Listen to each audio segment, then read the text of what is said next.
పిఠాపురంలో వైసీపీ పార్టీకి మరో బిగ్ షాక్ తగిలే అవకాశం ఉన్నట్లు తెలుస్తుంది. వైసీపీ మాజీ ఎమ్మెల్యే పెడం దొరబాబు వైసీపీకి గుడ్ బై చెప్పే యోచనలో ఉన్నట్టు సమాచారం అందుతోంది. ఆయన ఎలాంటి పదవులు ఆశించకుండా జనసేనలో చేరేందుకు సిద్ధమయ్యారని పార్టీ వర్గాల్లో చర్చ జోరుగా నడుస్తోంది. కొద్ది రోజులుగా ఆయన పార్టీ కార్యక్రమాలకు, పార్టీ పెద్దలకు దూరంగా ఉంటున్నారు. ఇటీవలే అసెంబ్లీ ఎన్నికల్లో సిట్టింగ్ ఎమ్మెల్యే అయిన పెడం దొరబాబును కాదని వైసీపీ అధిష్టానం వంగా గీతకు అవకాశం ఇచ్చింది. అప్పటి నుంచి ఆయన పార్టీ కార్యక్రమాలకు దూరంగా ఉంటూ వస్తున్నారు.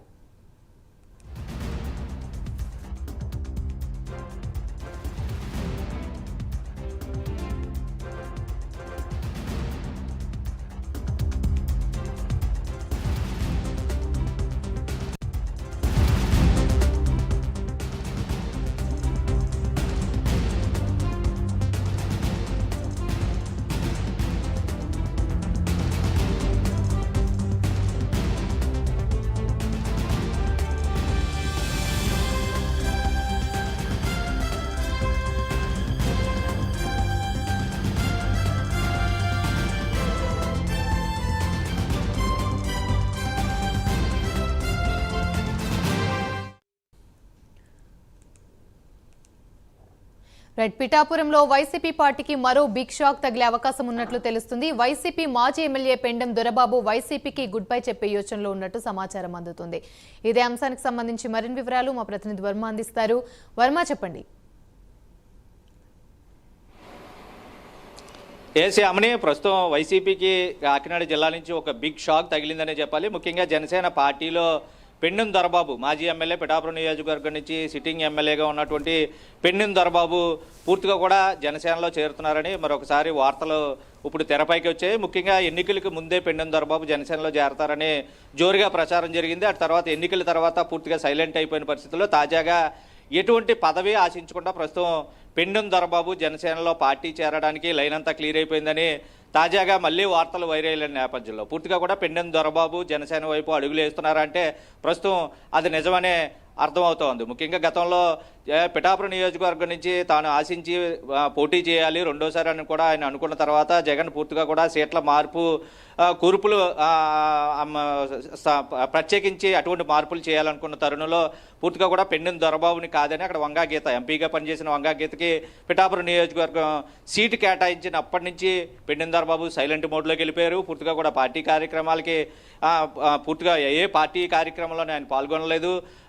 ఏదైతే వంగా గీత వెంట కూడా ఆయన నడవలేదు. అప్పట్లోనే జనసేన పార్టీలో చేరతారని వార్తలు దుమారం అయితే రేకెత్తిచ్చాయి. అయితే పవన్ కళ్యాణ్ అక్కడి నుంచి పోటీ చేయడం, భారీ మెజార్టీతో ఆయన అక్కడి నుంచి గెలవడం, అటు తర్వాత ఉప ముఖ్యమంత్రితో పాటు వివిధ శాఖల మంత్రిగా ఆయన కొనసాగుతున్న నేపథ్యంలో పూర్తిగా జనసేన పార్టీ తరఫున పోటీ చేసినటువంటి అభ్యర్థులు అందరూ కూడా 100% స్ట్రైక్ రేట్తో విన్నింగ్ అయిన తర్వాత అందరు చూపు ఇప్పుడు పవన్ కళ్యాణ్ వైపు చూస్తున్నారు. అలాగే జనసేన పార్టీలో చేరేందుకు సన్నద్ధత, ఉత్సాహం చూపుతున్న తరుణంలో ముఖ్యంగా జనసేనకు సంబంధించి ఆ పార్టీలో చేరడానికి ఇప్పటికే మంతనాలు చేశారు పెండెం దొరబాబు అని కూడా కొంత సమాచారం తెలుస్తోంది. ఏదైతే వైసీపీ పూర్తిగా కూడా వైసీపీని అందరూ మర్చిపోతున్న పరిస్థితి, పార్టీ పరంగా కూడా పూర్తిగా ఏదైతే పూర్తిగా కూడా ఆదరణ కూడా కోల్పోతున్న పరిస్థితుల్లో ప్రస్తుతం పెండెం దొరబాబు జనసేన పార్టీలో చేరడానికి ఉత్సాహం, ముహూర్తం కూడా ఖరారైపోయినట్టుగా తెలుస్తుంది. అయితే ఆగస్టు 4వ తేదీన అమావాస్య తర్వాత అయితే ఆయన పార్టీలోకి వస్తారు. 4-5 రోజుల్లో పూర్తిగా కూడా జనసేన పార్టీ తీర్థం అయితే తీసుకోబోతున్నారు. తన అల్లుడు ఎవరైతే కర్ణాటక రాజకీయాల్లో ముఖ్యంగా కీలక పాత్ర, తన అల్లుడు తన వియ్యంకుడు ఇద్దరు కూడా కర్ణాటక రాజకీయాలు శాసించే స్థాయిలో ఉండడం, తన అల్లుడు చిక్బల్లాపూర్ ఎంపీ స్థానంలో కూడా పోటీ చేసి బరిలో నిల్చున్న సందర్భంలో పవన్ కళ్యాణ్తో అత్యంత సన్నిహితంగా ఉన్నటువంటి దొరబాబు అల్లుడు రామయ్య ఇద్దరూ కలిసి పవన్ కళ్యాణ్తో భేటీ అయినట్లుగా సమాచారం తెలుస్తోంది. 4 రోజుల తర్వాత పార్టీ తీర్థం ఎప్పుడు తీసుకోవాలన్నది ప్రస్తుతం ఒక డేటు కూడా సమాచారం కూడా అందే అవకాశం ఉంది. అయితే అమావాస్య తర్వాత అంటే ఆగస్టు 4 తర్వాత పూర్తిగా జనసేన పార్టీలో ఆయన జాయిన్ అవుతారు. ఎటువంటి పదవి ఆశించట్లేదు, పార్టీ కోసం పనిచేస్తానని ఇప్పటికే పవన్ కళ్యాణ్కి తెలియజేసినట్టు తన అల్లుడి ద్వారా 4 రోజుల క్రితమే పవన్ కళ్యాణ్ని కలిసినట్టుగా అయితే సమాచారం తెలుస్తోంది. ఏదేమైనా ప్రస్తుతం జనసేనకు సంబంధించినంత వరకు పూర్తిగా అందరూ ఏదైతే వైసీపీకి సంబంధించి పూర్తిగా నాయకులందరూ జనసేన వైపు చూస్తూ ఉన్నారో పార్టీని బలోపేతం చేయడానికి కూడా తాజాగా ఈ మధ్య జనసేన సభ్యత్వ నమోదు కార్యక్రమం 10 రోజులు కొనసాగించింది. నిన్నటి వరకు కూడా అది కొనసాగిన నేపథ్యంలో అనూహ్యంగా జనసేనకు ఆదరణ పెరుగుతోంది. పవన్ కళ్యాణ్ పాలనా తీరును కూడా ప్రస్తుతం అంతా రాష్ట్ర వ్యాప్తంగా ఆకట్టుకుంటున్న పరిస్థితులు, ఆయన పనితీరు కానీ ఆయన చెప్పేటటువంటి విధానాలు కానీ పూర్తిగా కూడా వ్యవహరించే తీరు కానీ ఆయన బాటే ప్రస్తుతం ఆయన మాట కూడా వేదవాగ్గా రాష్ట్ర రాజకీయాల్లో కొన్ని కీలక మలుపులు తిరుగుతున్న నేపథ్యంలో అటు కేంద్రంలో కూడా పవన్ కళ్యాణ్కి గట్టి పట్టు ఉన్న నేపథ్యంలో రాష్ట్ర అభివృద్ధి కోసం ఆయన తీసుకుంటున్న సంచలన నిర్ణయాలు వీటన్నిటిని ఆకర్షితులవుతున్నారు. ప్రజల్లో ఆదరణ పెరుగుతోంది జనసేన పార్టీకి. వైసీపీ నాయకులు ముఖ్యంగా కూడా ఎటు దారి లేక పూర్తిగా ఆదరణ క్లోజ్ అయిపోయి ఒకవైపు టీడీపీలో కూడా చేరేందుకు చేర్చుకోలేని పరిస్థితి. ఎందుకంటే వైరుపక్షంగా ఉన్నటువంటి వైసీపీని పూర్తిగా కూడా టీడీపీలో ఎవరిని వచ్చినా సరే చేర్చుకోవద్దన్న ఒక అభిప్రాయానికి ఇప్పటికే టీడీపీ రావడం, అక్కడ గేట్లన్నీ మూసేసిన నేపథ్యంలో ఇక మిగిలిన జనసేన పార్టీలో చేరితే గతంలో ఉన్నటువంటి చరిష్మాతో పాటు అదే సామాజిక వర్గానికి చెందిన నేత కావడం, కాపు సామాజిక వర్గంలో తనకంటూ గుర్తింపు ఉండడం, గతంలో బీజేపీలో ఆయన పనిచేసిన నేపథ్యంలో జనసేనలోకి వెళ్తే తనకి సరైన ఆదరణ ఉంటుంది, గుర్తింపు ఉంటుందని సదుద్దేశంతో పూర్తిగా కూడా ఆయన జాయిన్ అవుతారు అని చెప్పి ఆయన అనుచరులు కూడా చెప్తున్న పరిస్థితి అయితే ఉంది. ఏదైనా వైసీపీకి తొలుత నుంచి కీలకంగా ఉన్నటువంటి నేత గతంలో కూడా జాయిన్ అవుతారనే వార్తలు హోరెత్తించాయి. ఆ టైంలో ఎన్నికల్లో ముందే జాయిన్ అవుతారన్నారు. అప్పుడు కూడా సర్ది చెప్పి జగన్ కూడా పిలిచి మాట్లాడిన తర్వాత ఆయన తగ్గారు, పార్టీ కార్యక్రమాలు దూరంగా ఉన్నారు. ఇప్పుడు కూడా ఢిల్లీలో జగన్ను దీక్ష చేసిన, నిరసన చేసిన కార్యక్రమానికి కూడా దూరంగా ఉన్న నేపథ్యంలో పూర్తిగా మాజీ వైసీపీ నేతలందరూ కూడా ఢిల్లీ వెళ్ళారు. అప్పుడు మాత్రం పెండిన దొరబాబు కూడా వెళ్ళలేని పరిస్థితి అయితే ఉంది.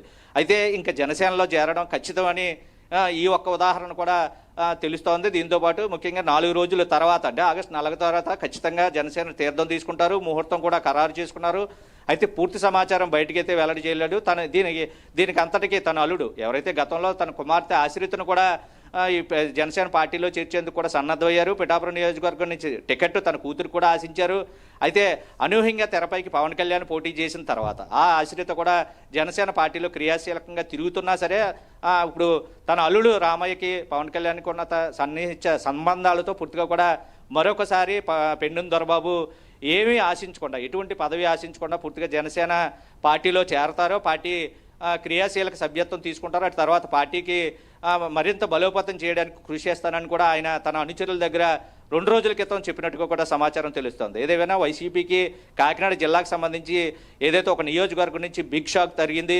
సీనియర్ ఎమ్మెల్యేగా ఆయన పనిచేసిన నేపథ్యంలో ఉంది. వైసీపీకి సంబంధించి గట్టి ఎమ్మెల్యేగా పనిచేసిన నాయకుడు ఉన్నాడు. నియోజకవర్గంలో కూడా తనకు పట్టు ఉంది, వ్యక్తిగత చరిష్మా కూడా ఉన్న నేపథ్యంలో ఇప్పుడు అటువంటి వ్యక్తి జనసేన పార్టీలోకి వెళ్ళిపోతే పూర్తిగా కూడా వైసీపీకి పిఠాపురం నియోజకవర్గంలో పూర్తిగా కూడా ఎక్కడా కూడా ఉనికి పూర్తిగా కోల్పోబోతుందా అంటే ఖచ్చితంగా అది పెండిన దొరబాబు జనసేనలో చేరడంతో అది ఖరారవుతుందని ఇక్కడ ఉన్నటువంటి జనసేన నాయకులు చెప్తున్నారు. వైసీపీ కథం అయిపోయినట్లే ఇంకా రాష్ట్రంలో అది పిఠాపురం నుంచే ప్రారంభమైంది. ఎందుకంటే ఓటమి కూడా పిఠాపురం నుంచే ప్రారంభిస్తారని గతంలో పవన్ కళ్యాణ్ చెప్పిన నేపథ్యంలో ఇప్పుడు ఆ తొలి ఖాతాలో వైసీపీ నేతనే జనసేనలో చేర్చుకుంటే కనుక రాష్ట్ర వ్యాప్తంగా ఇదే ప్రక్రియ కొనసాగుతుంది. చాలామంది వైసీపీ నేతలు కూడా జనసేనలో చేరే అవకాశం ఉంది. అది కాకపోతే ఆప్షనల్గా బీజేపీకి వెళ్ళే అవకాశాలు ఉన్నాయి. ఏదైనా కూటమిలో భాగస్వామ్యంగా ఎన్డీఏలో ఇటు రాష్ట్రంలో కేంద్రంలోని బలంగా ఉన్నటువంటి టీడీపీ, జనసేన, బీజేపీలో ప్రస్తుతం టీడీపీ ద్వారాలు మూసిపోయిన నేపథ్యంలో జనసేనకి సంబంధించినంత వరకు ఎక్కువ మంది పెండున దొరబాబు వెనకాల పూర్తిగా కూడా చాలామంది జనసేన పార్టీలోకి నడక మొదలు పెడతారని చెప్పి కూడా రాజకీయ విశ్లేషకులు చెప్తున్న పరిస్థితి అయితే ఉంది. ఏదైనా వైసీపీ పార్టీకి ఇది ఒక బిగ్ షాక్ అనే చెప్పాలి. యామిని. Right, thank you.